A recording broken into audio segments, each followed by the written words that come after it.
Welcome back, you guys. My name is Nick, and I'm a husband, father, a teacher, mentor, chef, a psychiatrist, pit master, family physician, criminal investigator, and acceptor of paychecks on the 1st and the 15th. If you know, you know. Now, as absurd as this may all sound, any parent and or full-time spouse can wholeheartedly vouch that the aforementioned descriptors are absolutely spot on. We're trying to find a balance in the myriad of hats worn as a spouse, parent, friend, employee, and all of this is daunting to say the least. Now, it's usually around this point where typical advice begins to flood in. Someone online read a book or read some case study, and it helped them to find the key to happiness and the perfect work-life harmony, and follow some obscure principle which will allow you to find your journey to success. And bonus points if that principle is associated with some trendy acronym. Let me be clear. I'm not against research papers and books. Far from it, in fact. But what I am against is people giving out advice they haven't tested for themselves. Furthermore, the people teaching you this stuff are not in a position to apply their teachings in a manner that's consistent with the situation that their audience finds themselves in.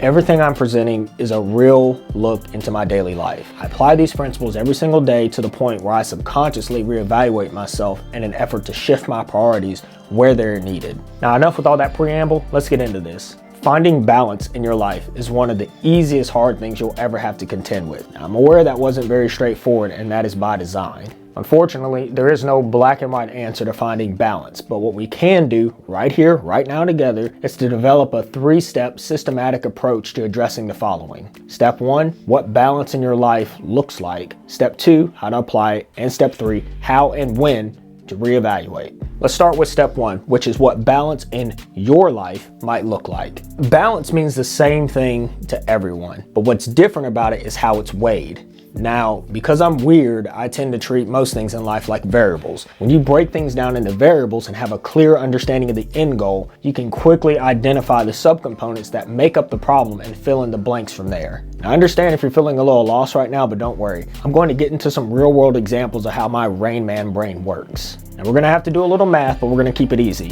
What we're going to do is we're going to weigh everything on a total scale to 100. Your aim is to identify the things that are pulling you in all directions and weigh them till they total 100. Pretty simple, right? This step is critical. Be honest with yourself, because if you leave out even the most seemingly trivial variable, you're setting yourself up for failure. Now, by and large, people tend to be poor judges of their ability to manage time. And because of this, it's very easy for you to believe that you are more efficient with your time than you actually are. For example, if you need any further proof of this, take a minute to dig into how much screen on time you have with your phone. Tread lightly here, and be warned, it will shock you and possibly disgust you to see how much time you're wasted staring at your phone screen. Needs and wants are pretty straightforward categories. These usually include things such as work. Now, you need to work to provide for your family, but you want to watch the big game tonight. See the difference? Now, improvements is where things get murky. The improvements category is where you need to take a long, introspective look at yourself in the mirror and address your shortcomings as a person of substance. Some examples of improvements tend to include things like spending deliberate quality time with your kids, spending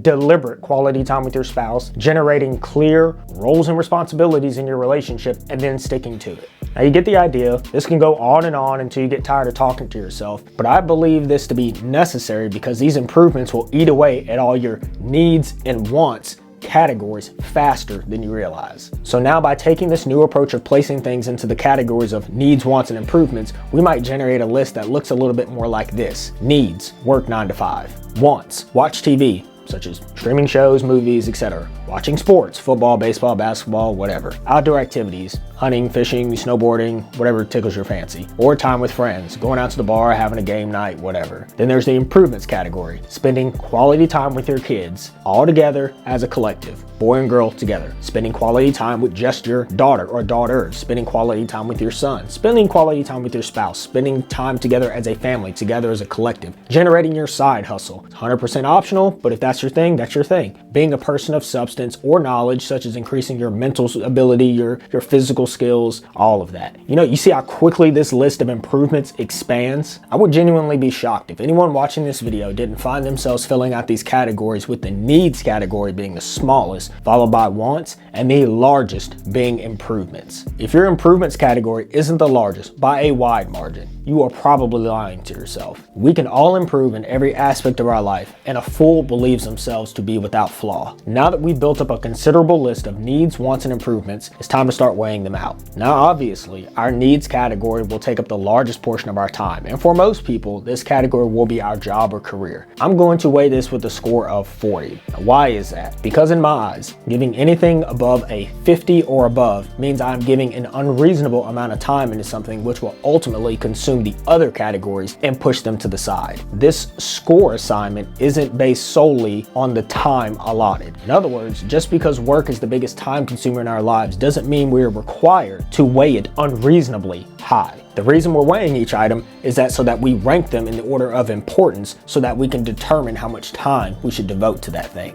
That said, if you find yourself weighing your work a 50 or higher, then maybe you should take that as a sign you need to reassess your priorities and figure out what's important to you. Now, yes, 100% understand, making money and supporting your family is important, but in the end, your kids won't remember how much money mommy or daddy made. What they'll always remember is that time you spent with them, even when you didn't feel like giving up that time for them in the first place. Now anyway, we've assigned our work to be at 40. Now we can get into the tricky parts, which is our wants versus improvements. This part is so hard to do because our wants will always feel better to our brains than our improvements. Dopamine is such a powerful rush to our brain and we crave it like sugar. Too much of anything is never good for us, but in this case, the consequences of too many of our wants is what we sacrifice, which is our families in turn. Now, I am 100% aware that when I tell you to give up your typical want, such as watching less sports, that I'm gonna lose most of you. I personally am an unusual character who is not into many conventional sports such as baseball, basketball, and football. What I do find myself getting caught up in very easily is watching Netflix and YouTube. I find myself often getting sidetracked on what's new on YouTube when I should be working on my next YouTube video instead. I can also include things like my car and motorcycle in this category. Now, I love my motorcycles and cars. I love anything with an engine, but really think bikes and cars are my passion. And at my peak, I had about 6 bikes. Little side note, I was making excellent money as a contractor and decided to spoil myself. So typical. However, I realized very quickly 2 things about myself when I went this route. And none of them revolve around the fact that I only have one butt to put on a bike at a time, so don't even go there. Number 1, having a bunch of bikes and cars is a pain in the butt because at the end of the day, one of them is always broken. Okay, I like wrenching on my stuff as much as the next gearhead, but it got annoying real quick having to constantly fix and replace broken crap on everything in my garage. It really killed the enjoyment factor. And number 2, and this is the main culprit, what I realized was my time with my family was a constant struggle. I felt like I had to constantly choose between fixing a broken bike, riding that bike, working, and spending time with my family. And even when I did finally get to ride, all I felt was that tug of guilt in my heart because I knew my priorities were all jacked up. I hadn't given my family the focus they needed to justify the right to take the bike out on that day trip I wanted to go on. Now, maybe that was just my guilty conscience talking, but either way, I needed to make a change. And with that, I began to assess the things that stuck in my improvement category. And clearly, by my previous ramblings, I decided that my family deserved a place in my time allotments that control my life. Furthermore, the goal was to eventually shift the needs of my family from the improvement category to the needs category. That's a subtle shift, but it's an important one nonetheless. I'll give you an example. I like to equate this difference in someone who elects to give up, let's say, the habit of smoking. Now, someone who used to smoke might say one of 2 things when you offer them a cigarette. Now, they might either say, no thank you, I don't smoke anymore, or they might say, no thanks, I don't smoke. Maybe you missed that. It's real subtle, but it's there. Let me explain. Someone who says they don't smoke anymore has decided that they have given up the habit of smoking, but haven't necessarily fully committed to the idea of giving up the habit for good. Now, maybe smoking was a big part of their lives, they're still struggling with it internally, and all it's gonna take is one wrong slip or bad day to send them back over the edge again, and they're right back to the situation where they're smoking all the time. Now, on the flip side, someone who has said, I don't smoke, has associated themselves with the side of people who quite simply don't smoke. Smoking isn't something that crosses their mind to do. It's not enjoyable for them, and as such, they have no need for it in their life. That difference is so crucial for you to understand. Once you align your family in the category of needs instead of improvement, you have introduced yourself to the world as someone who, instead of saying, I need to spend more time with my family, you instead will say, I am going to spend more time with my family on this day. When you make things like your family or your business a non-negotiable, all of a sudden the variables become much more clear. Now, while we're on the subject of variables, you might have noticed that I tend to separate the variables of family into subcategories such as family, kids, daughter, son, and spouse. This is so easy to overlook because it's easy to fall into the trap of thinking that time spent with the family as a whole or a collective is enough to satisfy everyone, and I argue that this is not the case. The needs of my collective family differ from the needs of my collective kids, which differ from the needs of my daughter, which differs from the needs of my son, which differs from the needs of my wife or your spouse. Now, is all this starting to sound a bit complicated? That's good, because life is complicated and you need to realize that when you fall in short in your life, how to course correct. It's not too late to correct, because with a little bit of deliberate planning, you can chart a better path for you and your family. All right, so let's go back to our variables. I've weighed my variables for work, which is 40. My kids, I'm gonna give it a 10. Family a 10, daughter 10, son 10, spouse, I'm gonna give it a 5, which leaves me with a remaining balance of 15 to work with. Now let's address why my wife only got a weigh of 5. For me, I'm at the point where I'm only having to do a little spot corrections here and there to continue the growth between myself and my wife. Now, this is a perfect example which showcases the point of this exercise and why I made this video in the first place. As I said earlier, this is constantly changing. When I made this assessment about a year ago, the amount of time I devoted to my wife, I would probably rate as high as 30. Now, why so much? Well, it's because my wife wasn't happy. She was going through a lot at the time. She had just become a new homeschool parent. She was constantly experimenting with a variety of things in the kitchen to maintain a good diet for us. She was trying to maintain a clean home, and she was trying to build a YouTube channel on the side, which I was the one who pushed her to do that thing in the first place. And all that took a toll on her, and it took a toll on our marriage. And what she needed was her husband to help her through these tough times and to be there for her. Hence, the rating of 30. So yes, I would say that during this time that my kids took a back seat from me as a collective, and I shifted my focus to spending more time with my wife alone and the family as a whole. Now, once again, let me be clear, I did not put the needs of my kids on hold. I still spent time with the family, but my kids didn't get that one-on-one time individually with dad. That came later, which is actually something I'm working on this year. These days, my wife doesn't need as much of my dedicated attention anymore. I've now shifted my focus to spending more time with the kids individually as a result. My son, well, he has a different set of needs than my daughter does. So maybe next year, that's gonna change again. Soon my son's gonna be knocking on the door of his teenage years, which will yet again demand more of my time one-on-one with him. Again, this is all fluid. Everyone in the Army knows this saying, the needs of the Army. Well, the same principle applies in your life. Identify, adjust, and adapt. So at this point, you might have noticed that this assessment doesn't leave a ton of wiggle room for the wants category. For you, you might fill that remaining 15% in our balance with watching TV or going on trips or watching sports. But for me, I'm going to allot about 10% to my business and 5% on going on solo car trips or motorcycle trips. Now, I rarely go out with friends outside of work functions. I've cut out video games years ago from my life, and the thought of watching football or a baseball game from start to finish honestly makes my teeth hurt. I like to spend my free time on my motorcycle or in my car, and sometimes that even has to take a back seat if something more pressing comes up, such as I come home from work and my wife is having a bad day teaching the kids, or the kids are just seriously needing their dad, some one-on-one time on my day off. It's all fluid, remember? And we've pretty well touched on a lot at this point, so let's recap. At this point, we've broken down our work-life balance variables into 3 categories: our needs, wants, and improvements. We listed out everything we could think of that requires our time commitment and placed them into the appropriate categories. And finally, we weighed everything out to a total sum of 100 or 100%, whatever numbers tickles your fancy. So now we just need to apply everything we've learned. I tend to find this step to be pretty easy to accomplish, as I'm definitely more of an action taker than most. But for everyone else who struggles with procrastination, here are some helpful tips to help motivate you to apply everything you've learned about yourself during your self-assessment. Now, remember, your highest weight items take priority over the lesser. The exception to this rule comes with regards to your job rather than working for the sake of working. In other words, if you find yourself spending too much time at work just to make your boss happy, maybe you should try switching this up every once in a while. Now, that said, I don't recommend telling your boss to get bent every time he wants you to work overtime. What I am saying is that you should be more selective about how much time you spend at work instead of being at home. At some point, the law of diminishing returns will take over everything. Is it really worth staying that extra hour or two every day at work just to prove your value to the company in hopes of getting a raise. Here's a crazy thought. Instead of working longer, how about you work more efficiently? Yeah, I know that doesn't roll off the tongue as eloquently as work smarter, not harder, but I stand by what I said. I don't like the term work smarter personally, as to me it sends the wrong signals to do whatever it takes to accomplish the task, even at the expense of a quality product. You'd be amazed how much you can get done when you hold yourself to a slightly higher than average standard. Most people will work 8 hours and find a way, whether consciously or unconsciously, to fill that entire 8 hours. What if you could accomplish 8 hours worth of tasks in only 4?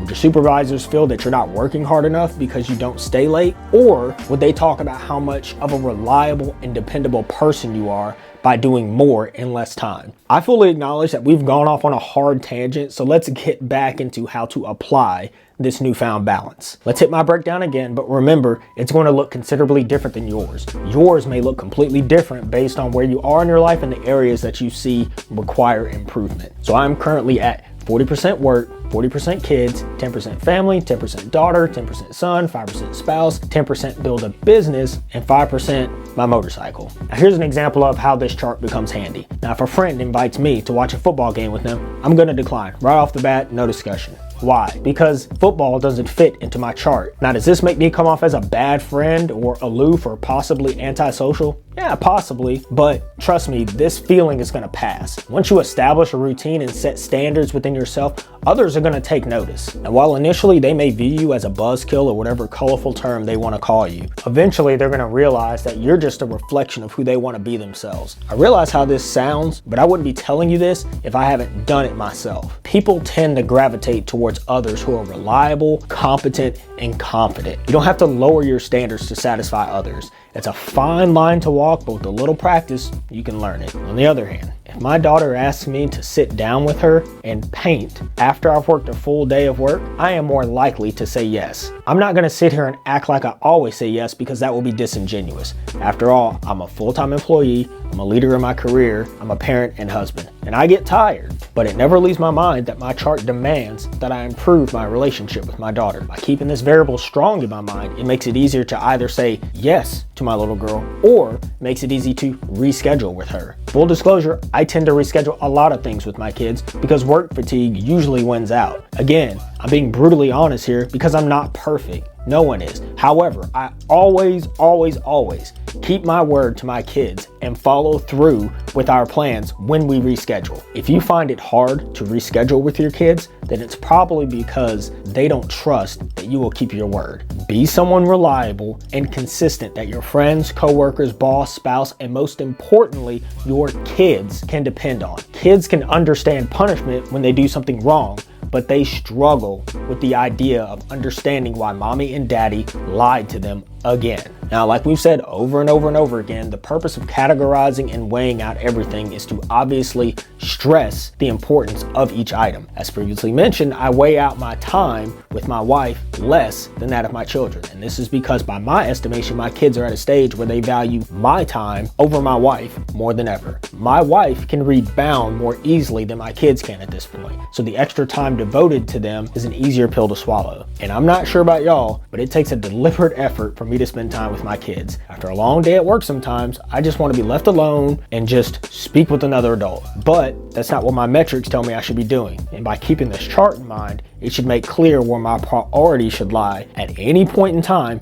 during the day. Okay, we're at the home stretch. Now on to the final lesson, which is reevaluation of our assessment and when to do it. Again, there is no hard and fast rule here. This is really about feel, but you can set attainable goals to know how progress is going. For example, if you find yourself canceling trips with your family or possibly not making plans in the first place, then maybe you should set a goal on the number of trips you want to take and when you plan to complete them. You know, these don't have to be elaborate trips. What your family wants from you isn't necessarily a Hawaiian vacation, although, you know, I'd love a Hawaiian vacation. No, what they need and want from you is your time. All those things competing for your time, like work, the game on TV, and drinks at the bar, your family wants some of that time for themselves. You guys, you don't have to give up everything you want to do, but being just a little bit more deliberate on time spent with your family can dramatically change the dynamic within your family. Now, I realize I've said the word family about 100 times at this point, and that's because if I'm being brutally honest with you, this is something that I've personally struggled with for years. I've always put the pursuit of my own passions and dreams above everything, including my family. It took me going overseas on a deployment to realize what I was missing out on, and that really helped to shape my thoughts moving forwards. Now, maybe you don't have a family. Maybe you're a single guy or gal. Maybe you're divorced. Maybe you're widowed. No matter your circumstances, this method can work for you. Just figure out what is competing for your time, categorize it, weigh it, execute, reevaluate, rinse and repeat. I realize all this sounds a bit complicated, but keep in mind, life is complicated and it's only gonna continue to get more so. I tend to find that by having a system in place, it helps limit how much is competing for my time. It helps me to see the clear objectives through the fog. So why not try something different? And also, if you're still having a hard time finding that balance, please don't hesitate to reach out to me in the comments. You guys, I genuinely appreciate you spending time with me today. You could have spent your time in any other video listening to some other idiot ramble on about his thoughts and opinions on life. So again, appreciate your time. Y'all take care. God bless.